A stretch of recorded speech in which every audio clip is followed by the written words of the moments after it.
Hello everyone, আপনারা হয়তো সবাই ভাবছেন যে আমার হাতে এগুলা কী। আস্তে আস্তে সব কিছুই জানতে পারবেন। সামনে আসছে ঈদ, আর ঈদের সময় আমরা সকলেই চাই যে আমাদের স্কিনটা একটু সুন্দর থাকুক, ভালো থাকুক, বা আমাদেরকে অন্যদের চেয়ে একটু সুন্দর দেখাক। সেজন্য সবাই আমরা রূপচর্চা করার চেষ্টা করি।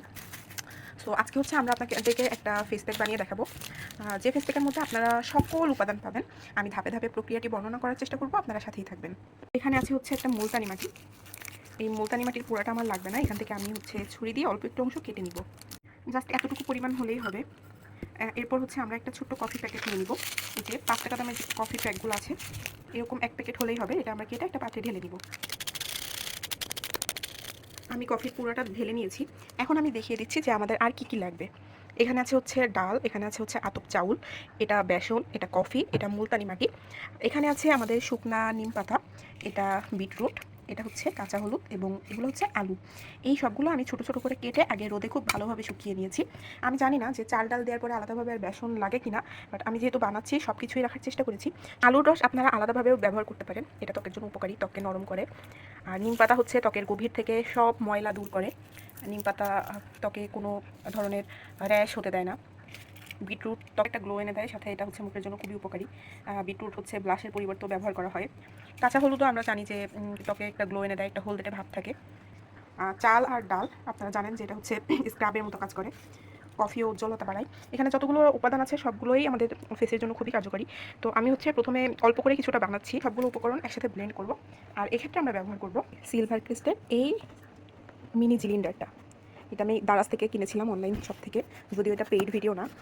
তবে আমি হচ্ছে সবসময় টুকটাক কাজ করার জন্য এটা আমার খুবই হেল্পফুল। এটা আমাকে খুবই সাহায্য করে টুকটাক ছোটোখাটো কিছু করার জন্য। তো এটাতে করে আমি এখন সব মিক্সারগুলোকে একসাথে ব্লেন্ড করে নিব।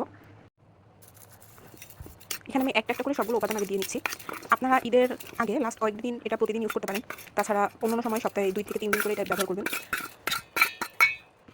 যে যে উপাদানগুলো আমাদের ব্লেন্ড করতে হবে সেগুলো আমি সব একসাথে দিয়ে দিচ্ছি। শুধুমাত্র বেসন আর কফিটা যেহেতু গুঁড়া আছে আগে থেকে, তো এটা হচ্ছে আমি লাস্ট দিকে অ্যাড করবো। এখন আমি পাত্রের মুখ লাগিয়ে দিয়ে ব্লেন্ড করে তারপর আপনাদেরকে আবার দেখাবো।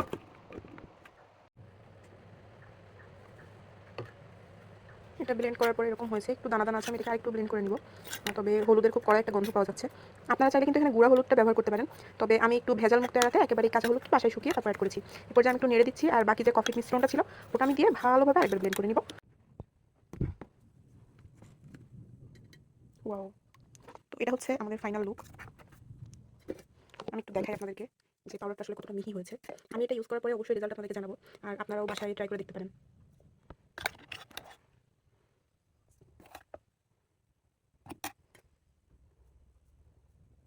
এটা আপনার ফেসে স্ক্রাবের কাজ করবে। এটাকে আমি এখন একটা এরকম এয়ারটাইট বক্সে ভরে রেখে দিব। আমি আগামী 1 মাস এটাই ইউজ করব। আর আপনারা হচ্ছে অল্প অল্প করে বানিয়ে ব্যবহার করতে পারেন, আবার কিছুটা একসাথে করে বানালেন। আর যদি কেউ বানানোর আলসেমি মনে করেন তাহলে আমরা তো আছি, অর্ডার করতে পারেন। অর্ডারের জন্য অবশ্যই ইনবক্স করতে হবে। ভালো থাকবেন সকলেই, সকলের জন্য অনেক অনেক শুভকামনা। ঈদ মোবারক।